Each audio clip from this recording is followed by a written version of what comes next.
Page 27, Cakewalk. This is a duet. The bottom part of the duet, or the secondo or secundo, depending on which language you're using, is on page 26, and the top part, or the primo part, is on page 27. A lot of duet music is written this way, and that's why measure numbers come in handy, because if you'll take a look at the beginning of each line except the first line, you'll see a number above the staff in a little box. That's the measure number for that measure of that line. You don't need a measure number at the beginning because that's measure 1. So, okay.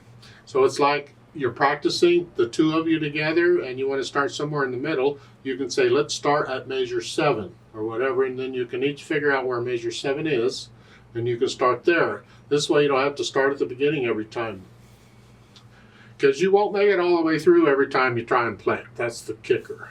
So let's talk this primo thing, this cakewalk. It's almost 3 lines long. Treble and treble clef. Now you're in treble clef in both, because you can notice on page 26 both of those stems are in bass clef. Well, a lot of duets are that way. And we have 1 sharp in the key signature. We're in the key of G major. Make sure you can do the G major scale according to what I do in the scale video that I have. 1 octave up and down is fine. Common time or 4/4 time, and we got 1/8 notes, quarter notes, half notes. We can deal with that sort of. I'm going to kind of take this both hands together because it's one hand or the other playing. So you're up here, here. Don't forget the F sharp, and the left hand when it comes in, it's here. So you're in this position to start, sort of. And when you play a duet, normally you don't sit in the middle of the piano. You'll sit in front of wherever you're playing. Because you see, I would say, sit in the middle of the piano, and if the notes are way up high, you simply reach. Or the notes are low, you simply reach. You don't move around according to where the notes are. But when you play a duet, you do sit toward the top or toward the bottom. And if the notes are up there, you can sit up there. But I'm just going to stay where I'm at because I'm too lazy to move. But it's up here on this one. So at the beginning it's 1 and 2 and 3. And you think, what? Well, those D's are tied. You just hang on to it. If that throws you, then take out the tie and play them all. 1 and, then you can get that. But then once you get that, put the tie back in. Just hang on to the note. 1 and 2 and 3. Then reach down here. Just change hand positions. And then the left hand. And 2. And while the left hand's playing, you can go back up with the right hand. You're back up, you're ready to go again. Here. Get the idea? Let's go down to the last line. You're here. The right hand needs to be here. So get the right hand over, just resting on top, until the left hand gets out of the way. And you're on beat 4. Now let's look at this second measure here. You have 1, 2, 3, 4. And on beat 4, the right hand plays. So it's 1, 2, 3, 4. And then you can get the left hand out of the way, and it's E flat.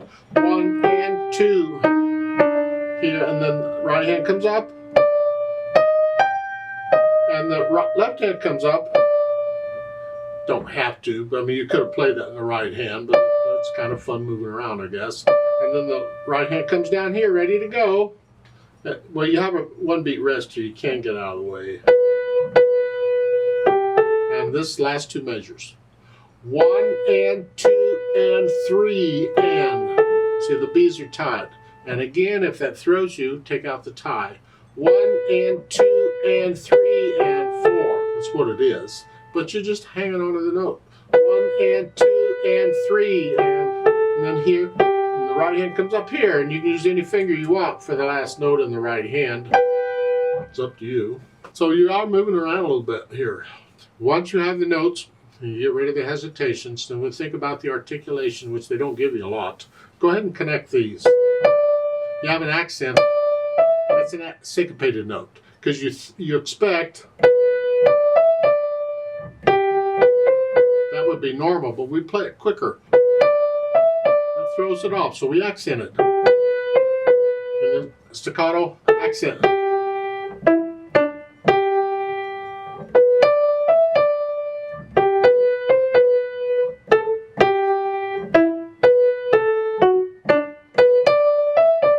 idea.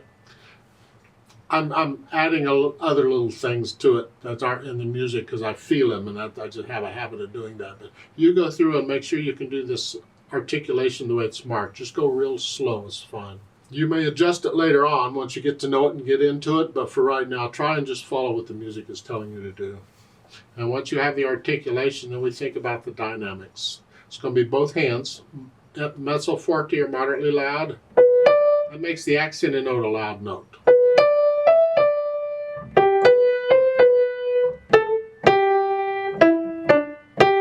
It's all melody, that's why it's both hands. Now in the middle of the fourth line, you have the swell. I suggest for the swell, because you're moderately loud, you come down to moderately soft and go back up and then back down. So it's come down louder, there, and come down. Now you're moderately loud again. So we want to hear the swell.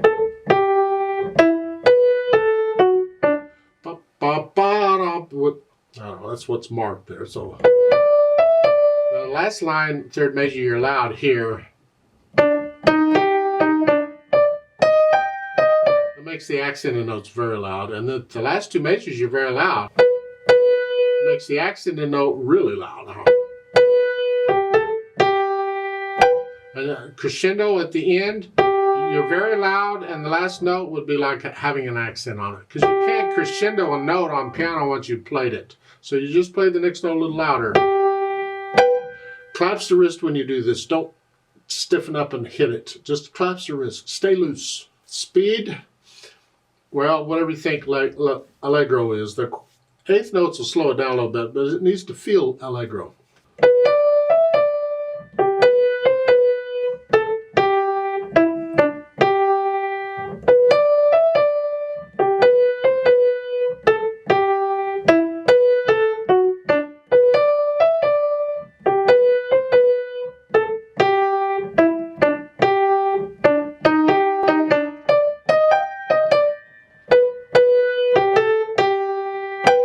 You're ending it loud, but collapse the wrist on this. Let's play this together very slowly and double check the notes and the rhythms. Not going to do any dynamics. I'm going to play it all just in the middle of the road.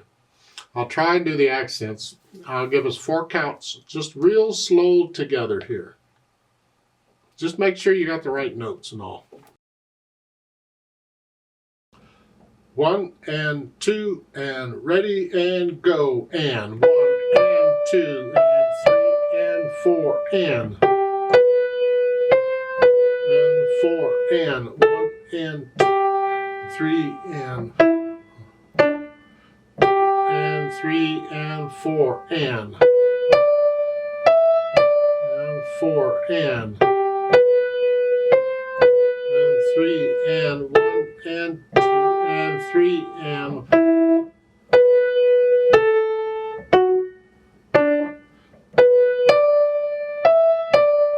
4 and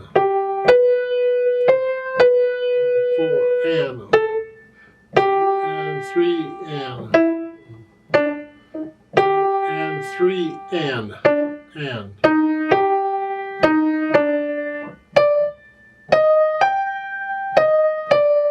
rest and 2 and 3 and 4 and 1 and 2 and 3 rest. I'd like to do the duet part over on page 26, and you play what you just played. I'm going to speed it up a little bit, and I need to keep together. I need to keep a beat going, so I'm going to play quarter notes. I'll make something up throughout so we can keep the beat going, because I can't follow you, I can't hear you. Just keep in mind that I'm doing totally different stuff than what you're doing, so you got to focus on what you're doing, but listen to me to stay with me. 1, 2, ready, and go, and